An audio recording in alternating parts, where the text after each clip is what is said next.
Hi guys, welcome back. So let's work in another video just to illustrate another concept, but at this point I think it's clear to you.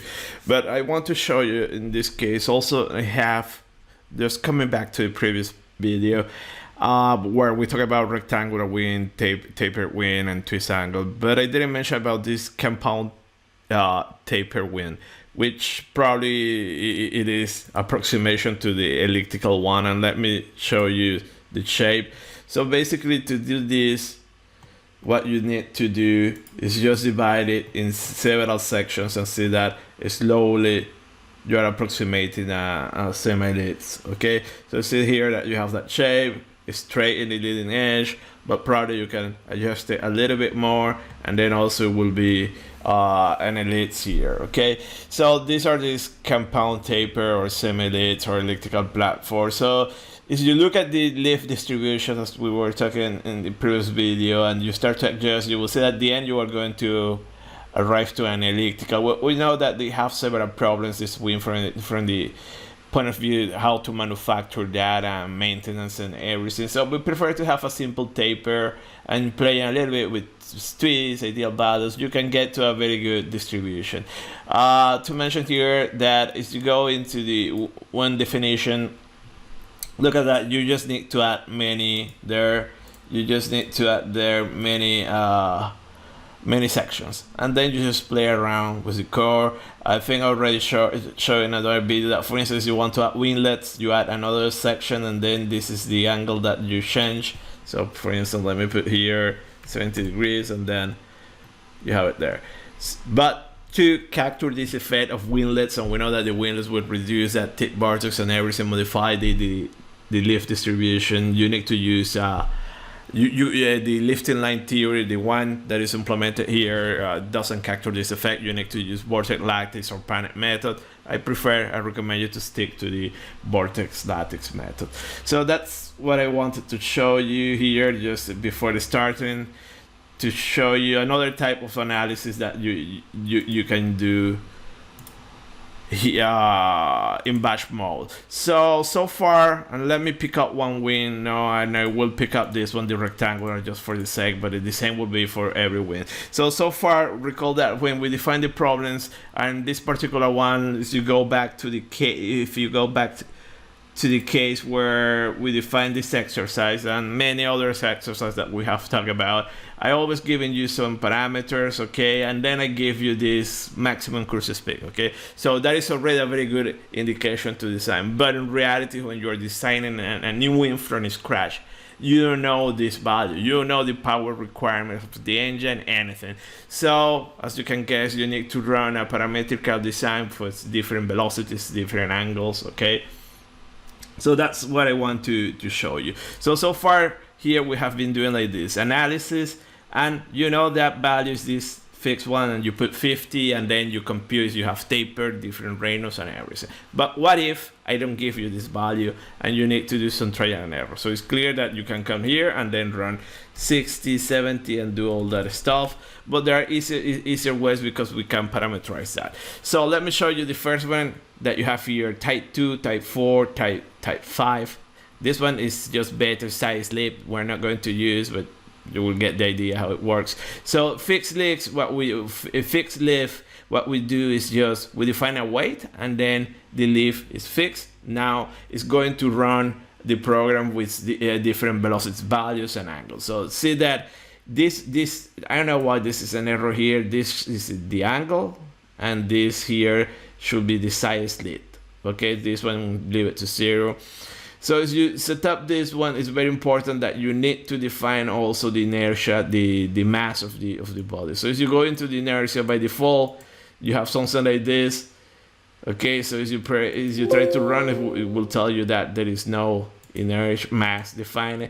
Go here and you define. So you can define, if you are designing the airplane, you can give the whole mass or the mass, your target mass, whatever. So let's say, recall from this exercise that we have been doing, we have been talking about 4,000 newtons. That would be about 4,000 kilos.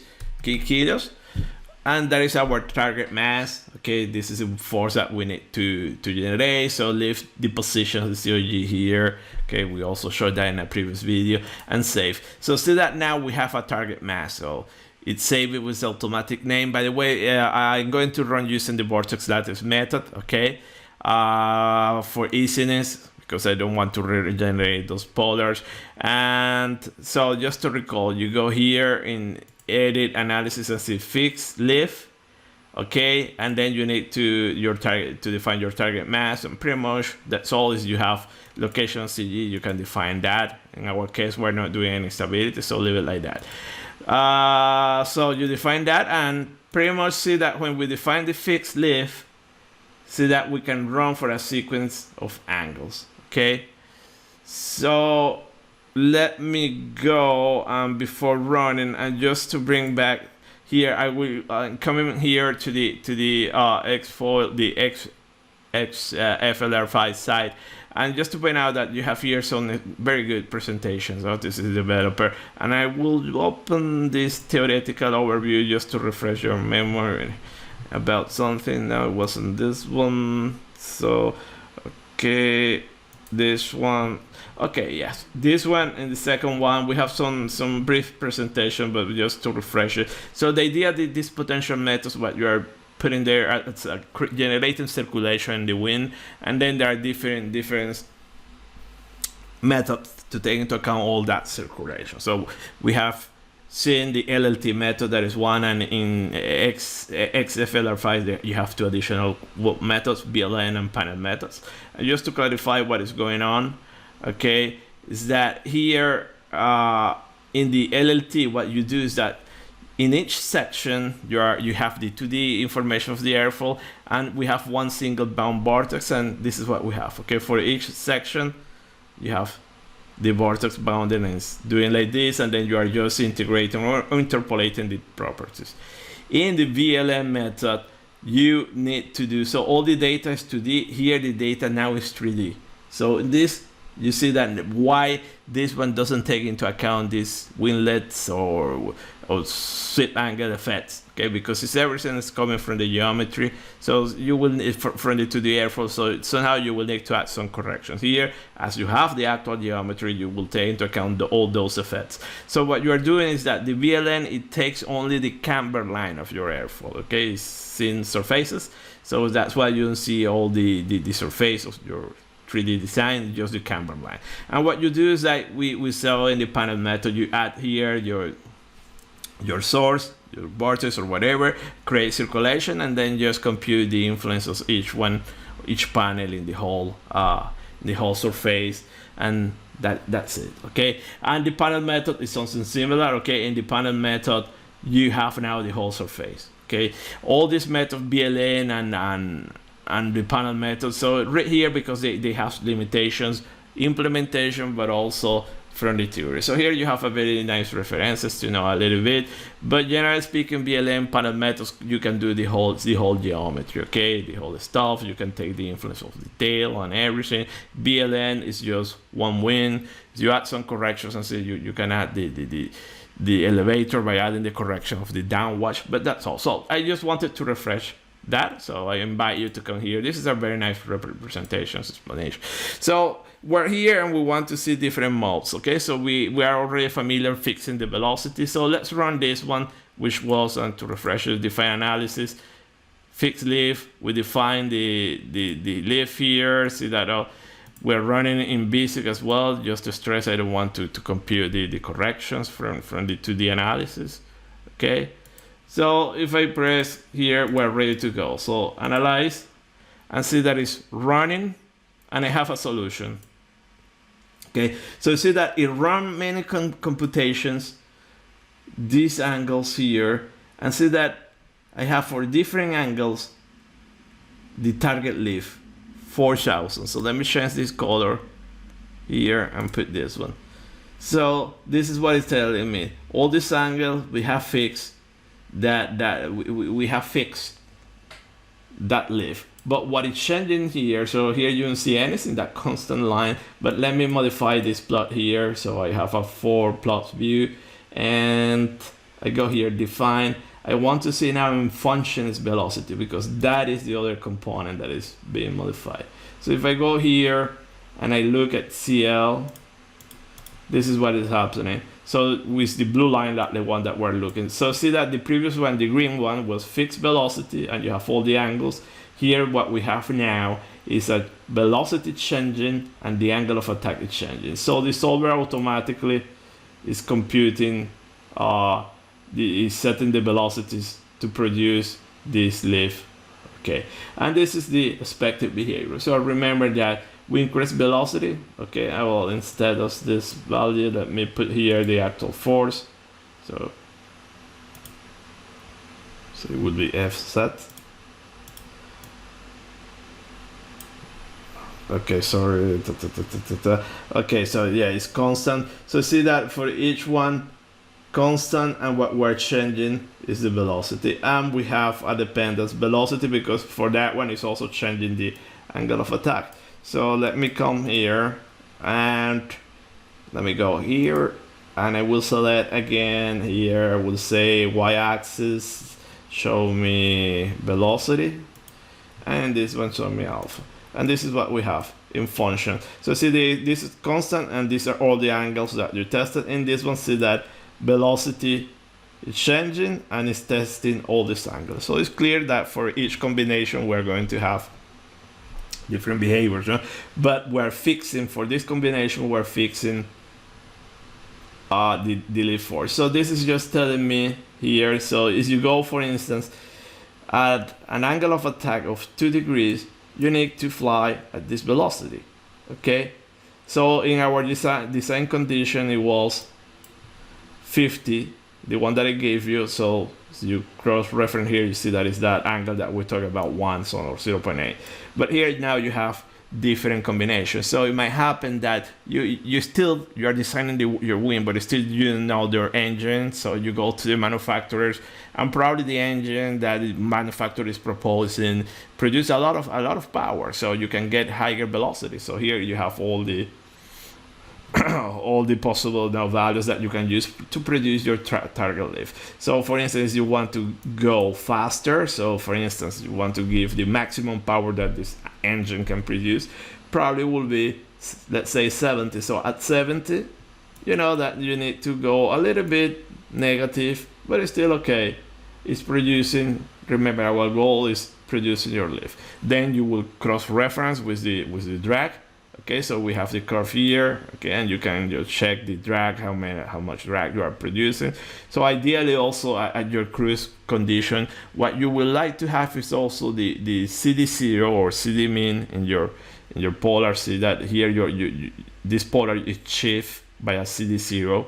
Okay, so the green one, recall that we have the viscous effect. So likely you would like to have at this cruise condition, whatever, also this value minimum. So minimum induced drag, but this value also minimum. So as you see, this is another way to run your simulations, and now you can go at different different lift values if you want, and you will have different curves. Okay, so this is parametrical studies, and you need to construct a lot of these plots, isolines, and kind of a carpet plots. Okay, you can call it as well.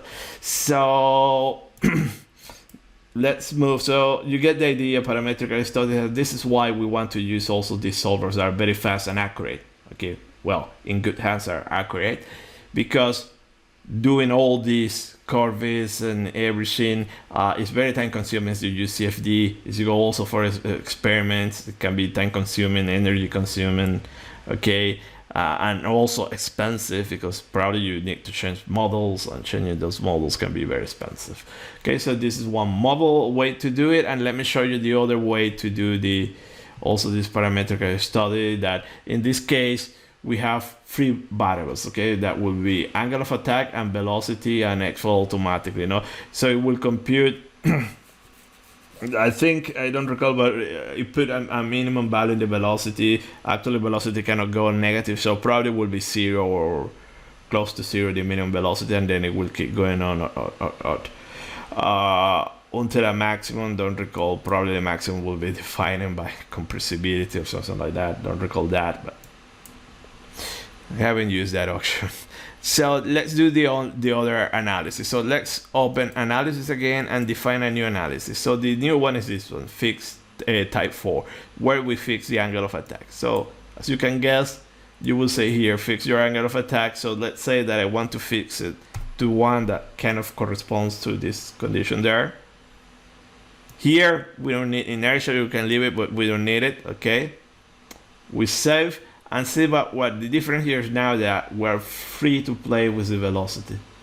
So we can say that, okay, let me go from velocities as low as 20 and as high as 120 and use this delta. Let me use delta of 5. Remember that I'm running here in VSIC, so I don't need to compute the Reynolds. If you run this with the viscous correction, you need to compute the Reynolds for all these velocity values, so you will need to go here in XFLR direct analysis and have this table, okay, a lot of values. So if you do this table now, you will have it saved, so probably can be just to save time. So you have this table from 500,000 to 10 million increments of 100,000. Probably below 1 million, the increment 50,000, and then 100,000 up to 10 million. So you have that table already ready there for all cases. So basically, it's what we're doing here. Whoops! So I lost that case, that definition. It should be which one? Here. So this is the one I want to run, BLM. You see that we have all the angles, your options, and analyze, and off you go. Let me change the color to avoid confusion, and let me put yellow. And this is the case. So if we look at the plot, so see that we fix the angle. We say it was 1, okay? And what we're changing our velocity. So here we have it in the function of velocity and the lift force. So see that velocity from 20 to 120, this is what you have. And then the optimal case that you're going to have the required lift will be this velocity.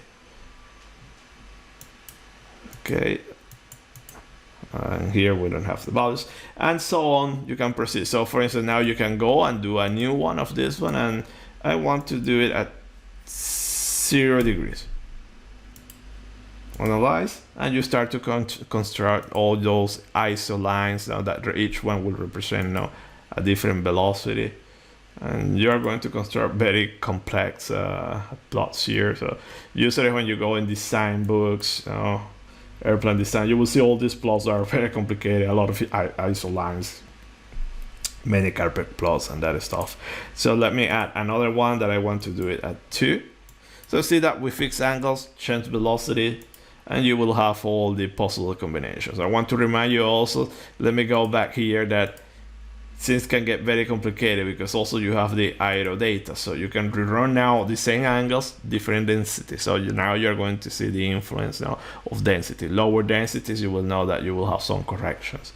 So it can it's a lot of work. Okay, but here this potential solves that you do run many simulations very fast, affordable. If you do this in CFD, it's very time consuming. So let me now change the color, this one, analyze, and there you go. So see that in this nice plot we have different angles, 0, 1, 3, and the influence. So for instance, if I want to fly at 0 degrees, okay, I will need to reach this velocity something about 63. Then if I want to fly with a higher angle of attack, will be 2, I need to reduce the velocity. Okay, so then I will need to fly something about 43, and you have to be careful because you know that you have an installed velocity. So probably the installed velocity of this airplane is 40 meters per second. So this condition at 2 degrees is not ideal because you are too close to the installed velocity. So these are things that you always need to take into account. Also, you can go here and you can check for each case. You can check now your lift distribution. So in this case, we have it in function of velocity. Okay, so each case that you plot. So let me see that I want just to visualize this case and this one in particular. And here you have all your distributions. Let me go this one for, and you have everything here, and you can check your polar. So as here things get way much complicated. As you see that you start to cross-reference everything with different angles, velocity. Getting that perfect elliptical distribution is not easy. So in this is a rectangular winds. If you go to the others that we have something closer, you will see that everything will change with velocity, angles, density, different corrections. So it's almost impossible to guarantee to have that elliptical distribution. So that's why that design condition, the cruise condition, is very important, because you want to design your airplane for that specific mission. So as you know that whatever you are doing, it's going to spend 80% of the time flying at that condition. That's where you should optimize everything. Then you are going to have some off-design conditions, and nothing you can do there. Okay, probably you can add some other wave, no active mechanism to get better performance, but this is how you do. So see here that now we have this distribution, different values here. So for instance, this one is 2. You go here in function, it will be 1 degree angle of attack. Okay, and I need to visualize, so we have it there. Okay, so 160. See that we have the 2. So you can do all the plots. And something important, another concept that I want to remind you about the induced drag. So let me go back to this dice here. Remember that the induced drag, it is a byproduct of the production of lift. So you get in this figure. Okay, so because we're producing this lift, there is this downwash velocity here, and that will generate an induced angle or downwash angle. So pretty much this is the responsible of that. Okay, so see that you have this arrow representing the intensity of that downwash velocity, downwash angle, and towards the tip is very large. So due to this induced angle, you are going to have an induced component of drag that is related to the lift force, not an actual drag, no, like viscous drag. Is just related to the lift force, because now you have this relative your deviation now from this component. So this is induced drag. So you can guess that what we want to do in reality, we want to reduce this downwash component. Okay, to reduce intensity. It is impossible now to eliminate this wind tip vortex. And when you are designing the wind, do not try to visualize this tip vortex. It's better to look at this downwash angle. So when we go here in these plots, also you see that you have the induced angle. Okay, so this is what probably is better to look at. Okay, instead of trying to visualize that wind tip vortex. So see that in this case, this is the induced angle that we have as expected by theoretical and computation experimental results. You have this distribution, and towards the tip, see that it's very large, and there in the tips is where you are generating a lot of induced drag, and then due to the three-dimensional effects, also you are going to have that wind. But if we look at different winds and see that, let me go now to this taper here. And as we look at different similar conditions, see that in this one, by adding the twist, see that how we're controlling. And then towards the tip, okay, and let me go a single graph, this one. We have this, but it's a smaller component compared to this one. Okay, so let me go this one that is similar velocities.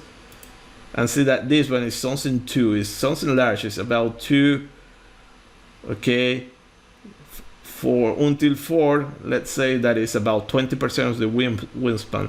See that you have an induced angle larger than 0.8. That is a lot. In this case, if we go something similar, it's much lower. So let's say that here you have something starting to go above 0.8, much less than probably, let's say, 4% of the wind. So see that this is why this one is producing less induced drag, because we're controlling this downwash, and that component that you have here, this component is reduced. That is something that you cannot avoid. You're going to have it there, but if you are clever, you can reduce it. And if you check all the other winds, you will see different behaviors. Interesting concept is we go to the rectangular wind, and remember that rectangular wind is the only one that we can have now. The elliptical lift distribution, the elliptical seal distribution, and also elliptical circulation. So let me take a look at this one. It was this one with twist.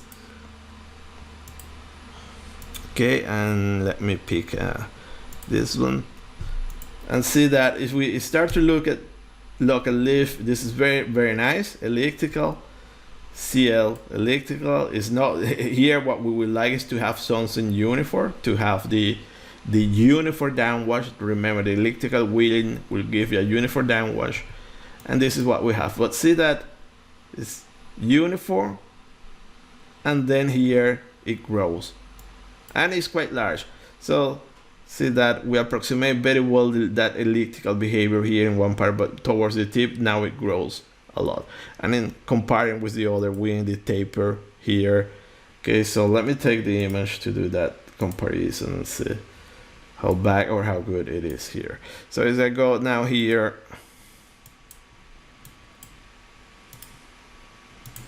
okay, so this is what we have. Okay, so this is the rectangular, and so that rectangular is something about 0.6. So here is a little bit larger, but it's becoming lower, much lower, and then it grows up to 1.6.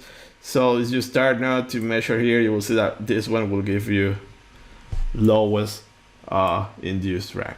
Okay, so this is another way. Look at the induced drag. Okay, so look at your lift distribution, everything, but as I say in previous video, it's almost impossible if you are using a pure taper wing with only twist. It's almost impossible to get that elliptical distribution unless you start to use washing. If you use washing, yeah, you might get it, but it's not desirable. So just focus towards the tip. Probably you manage to get something about 20% of the outward section of your wing to be close to the elliptical. That is a good result. So let's see what else I can cover. I think that is all. Okay, so now we have all this analysis. Okay, so we have covered this one type 5 is just for the size lead for stability, so we're not interested in that one. So we have type 1, type 2, type 4. Okay, so depending on what you want to do, you pick up one. Most of the time is this fixed speed because we have that reference speed, but if you don't have it, you will go something like this or like this to get some estimates. Remember that as you are doing fixed lift, you will need to define your weight. Okay, in the others you don't need to do it. I recommend you to do these studies using the vortex lattice method and disable the viscous, but if you want, you can go for the LLT.